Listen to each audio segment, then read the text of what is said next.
Vasanthakumar Raman blog YouTube ചാനലിലേക്ക് ഏവർക്കും സ്വാഗതം. ജനിച്ചാൽ ഒരിക്കൽ മരിക്കും എന്നുള്ളത് ഏവർക്കും അറിയാവുന്ന കാര്യമാണ്. എന്നാൽ മരണശേഷം ഈ ആത്മാവിന് എന്ത് സംഭവിക്കുന്നു, ഈ ആത്മാവിന് പുനർജന്മം ഉണ്ടോ എന്നുള്ളതാണ് ഇന്നത്തെ വിഷയം. പുനർജന്മ സിദ്ധാന്തത്തെക്കുറിച്ച് ഞാൻ ഇവിടെ പ്രതിപാദിക്കുന്നു. ശരീരത്തിൽ നിന്നും ആത്മാവ് വേർപെടുമ്പോൾ അതിനെ മരണം എന്ന് നാം വിളിക്കുന്നു.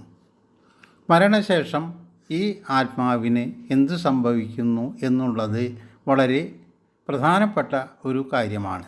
അനാദികാലം മുതൽ തന്നെ മനുഷ്യൻ ചോദിച്ചിരുന്ന ഒരു ചോദ്യമാണ്, മരണശേഷം പുനർജന്മം ഉണ്ടോ? ഈ ആധുനിക കാലത്ത് ഭൗതിക ശാസ്ത്രജ്ഞന്മാരും ഇത്തരം സമസ്യകൾക്ക് ഉത്തരം തേടിയുള്ള അന്വേഷണങ്ങളിൽ ഏർപ്പെട്ടിട്ടുണ്ട്. എന്നാൽ അവർക്ക് ഇക്കാര്യത്തിൽ ഏറെ ഒന്നും മുന്നോട്ട് പോകുവാൻ കഴിഞ്ഞിട്ടില്ല. ഭൗതികമായ പരീക്ഷണ നിരീക്ഷണ രീതികൾ ഉപയോഗിച്ച് ഭൗതികേതരമായ ഒരു പ്രതിഭാസത്തെ കണ്ടെത്താനോ വിശകലനം ചെയ്യാനോ കഴിയില്ല.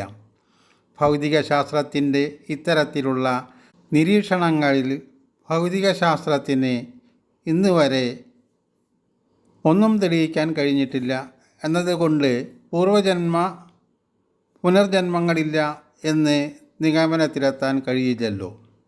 ഭാരതത്തിലെ വേദപുരാണങ്ങളിലെമ്പാടും കാണാവുന്ന ചേതോഹരമായ യുക്തിഭദ്രമായ ഒരു സിദ്ധാന്തമാണ് പുനർജന്മ സിദ്ധാന്തം.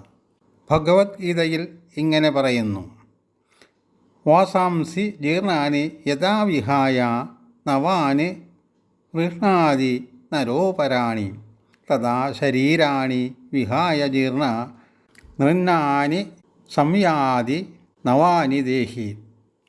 മനുഷ്യൻ എപ്രകാരം ജീർണവസ്ത്രങ്ങൾ ഉപേക്ഷിച്ച് പുതിയവ സ്വീകരിക്കുന്നുവോ അപ്രകാരം ദേഹാഭിമാനിയായ ജീവൻ ജീർണദേഹം ഉപേക്ഷിച്ച് പുതിയ വേറെ ശരീരങ്ങളെ പ്രാപിക്കുന്നു. മരണത്തെക്കുറിച്ചും പുനർജന്മത്തെക്കുറിച്ചും അർദ്ധഗർഭമായി ഇവിടെ സൂചിപ്പിച്ചിരിക്കുന്നു. മോക്ഷം ലഭിക്കുന്നതുവരെ തുടരുന്ന ജീവൻ്റെ ജീവിതയാത്രയിൽ മാറിക്കയറിയിറങ്ങിക്കൊണ്ടിരിക്കുന്ന വാഹനങ്ങൾ മാത്രമാണ് മനുഷ്യ ശരീരം. ജീവൻ ഒരു ശരീരത്തിൽ പ്രവേശിച്ച് ജീവിക്കുമ്പോൾ ചെയ്യുന്ന കർമ്മങ്ങളുടെ ഫലം മനസ്സിൽ വാസനാരൂപത്തിൽ സഞ്ചയിക്കപ്പെടുന്നു. അദൃഷ്ടമായ ഈ മുദ്രകളാണ് സംസ്കാരങ്ങൾ. ഈ സംസ്കാരങ്ങൾ പാപപുണ്യങ്ങളുടെ സങ്കലിത രൂപമായിരിക്കും. ഈ പാപപുണ്യങ്ങളുടെ ഏറ്റക്കുറച്ചിലനുസരിച്ച് വാസനകൾ അടുത്ത ജന്മത്തിൽ മറ്റൊരു ദേഹം സ്വീകരിക്കുന്നു. കൂടുതൽ പുണ്യകർമ്മങ്ങൾ ചെയ്തവർ ഇന്ദ്രലോകം മുതൽ ബ്രഹ്മലോകം വരെ പോയി അവിടെയുള്ള ഭോഗങ്ങൾ അനുഭവിച്ച് ഒടുവിൽ പുണ്യം ക്ഷയം വരുമ്പോൾ വീണ്ടും ഭൂമിയിൽ വന്ന് പിറക്കുന്നു. മരണസമയത്ത് നമ്മുടെ സ്ഥൂല ശരീരം മാത്രമാണ് നശിക്കുന്നത്. അടങ്ങാത്ത വാസനകൾ സൂക്ഷ്മ ശരീരത്തിൽ ഒട്ടിനിൽക്കുന്നു. മരണസമയത്ത് ഏത് വാസനയാണോ മുന്നിട്ട് നിൽക്കുന്നത് അതനുസരിച്ച് അടുത്ത ജന്മമുണ്ടാകുന്നു. അതാണ് പൊതുവായി പറഞ്ഞാൽ പുനർജന്മ സിദ്ധാന്തം. സാധാരണ വ്യക്തികൾക്ക് പുനർജന്മസ്മരണ ഉണ്ടായിരിക്കണമെന്നില്ല. ജനിക്കുമ്പോൾ ഒരു ശിശുവിന് പൂർവജന്മസ്മരണ ഉണ്ടായിരിക്കുമെന്ന് ചില ആധുനിക പഠനങ്ങൾ സൂചിപ്പിക്കുന്നുണ്ട്. ശിശുക്കൾ ഉറക്കത്തിൽ പുഞ്ചിരിക്കുന്നത് പൂർവജന്മത്തിലെ സംഭവങ്ങൾ ഓർമ്മിച്ചിട്ടാണെന്ന് ചിലയിടങ്ങളിൽ ഒരു വിശ്വാസമുണ്ട്. ഈ ജന്മത്തിൽ ചെയ്യുന്ന കർമ്മത്തിനും ആർജിക്കുന്ന അറിവിനും ശേഷിക്കുന്ന ആഗ്രഹങ്ങൾക്കും അനുസൃതമായി ഒരുവൻ പൂർവജന്മത്തിന് വിധേയനാകുന്നു. ശാസ്ത്രത്തിനും യുക്തിക്കും വിശദീകരിക്കുവാൻ കഴിയാത്ത പല സമസ്യകൾക്കും ഈ സിദ്ധാന്തം ഉത്തരം നൽകുന്നുണ്ട്. മനുഷ്യനിലെ വ്യത്യസ്തതകൾക്കും വൈരുദ്ധ്യങ്ങൾക്കും എല്ലാം കാരണം പുനർജന്മ സിദ്ധാന്തത്തിൽ കണ്ടെത്താൻ കഴിയും. ചില കുട്ടികൾ ശൈശവത്തിൽ തന്നെ അസാധാരണമായ കഴിവുകൾ പ്രദർശിപ്പിക്കുന്നത് കാണാറുണ്ട്. കർണാടക സംഗീതത്തിലെ രാഗങ്ങൾ വളരെ ചെറുപ്പത്തിൽ തന്നെ തിരിച്ചറിയാൻ കഴിവുള്ള സംഗീത അഭ്യാസം നടത്തിയിട്ടില്ലാത്ത ഒരു കുട്ടിയുടെ കാര്യം മുമ്പ് എവിടെയോ വായിച്ചിരുന്നു. കഴിഞ്ഞ ജന്മത്തിൽ ആർജിച്ച അറിവുകൾ തന്നെയല്ലേ ആ കുട്ടിക്ക് ഈ ജന്മം ഇങ്ങനെയൊരു കഴിവ് നൽകിയത്? നമുക്കോരോരുത്തർക്കും പല ഇഷ്ടാനിഷ്ടങ്ങളുണ്ട്, പല ജന്മവാസനകളുമുണ്ട്. അവയെ പാരമ്പര്യത്തിൻ്റെ കള്ളികളിൽ മാത്രം എങ്ങനെ ഒതുക്കി നിർത്തും? നല്ല മാതാപിതാക്കൾക്ക് ദുഷ്ടനായ മകൻ ജനിക്കുന്നത് എന്തുകൊണ്ടാണ്? ഇതിനൊക്കെ തൃപ്തികരമായ ഉത്തരം നൽകാൻ പുനർജന്മ സിദ്ധാന്തത്തിന് കഴിയുന്നുണ്ട്.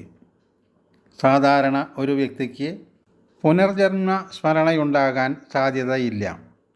നമുക്കെല്ലാം ബോധമനസ്സെന്നും അബോധമനസ്സെന്നും രണ്ടു തരത്തിലുള്ള മനസ്സാണുള്ളത്.